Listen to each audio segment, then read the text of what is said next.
In this video, I focus on Li-Ning shoes. It should reportedly not be long before we can get the world's lightest super shoe, which should only weigh 89 grams.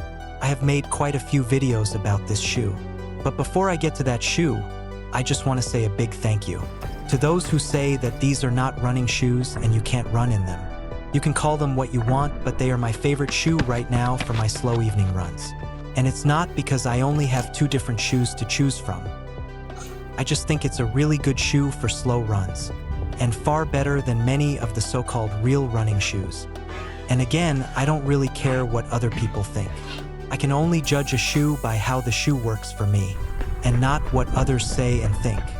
I decided yesterday to try to test the shoe at a higher speed. And after 7 kilometers where I was getting a little tired, I would like to thank those who say you can't run in them, because I just needed your motivation to complete my evening run. Because my form is not at all good enough to run this speed in these shoes. Because this is by no means a fast shoe. But right now it's my favorite shoe for slow runs. Maybe next month I'll have another favorite. It tends to change. But one of the shoes I would really like to try for Li-Ning are these.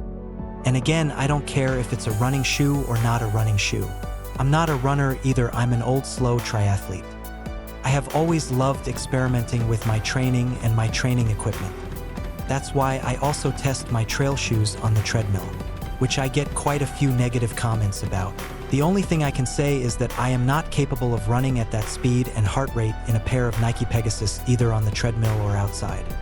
And I had never found out how well New Balance Venom works for me both on the treadmill and on asphalt if I haven't done these crazy tests.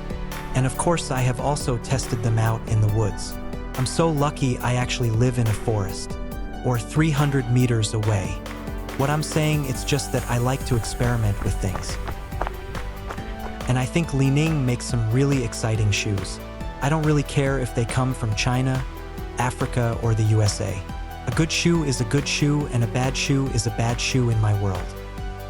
The plan was for me to say something more about this shoe, but it will have to be another video because I want to go for a run now. Before I end the video, I'm sorry that I'm quite bad at expressing myself. I often feel quite stupid because my English is so bad. I have also considered closing my channel. But the difference between me and maybe some of the other YouTubers is that I actually trained at an elite level many years ago. So I feel that I have some knowledge, although I'm just a slow turtle now.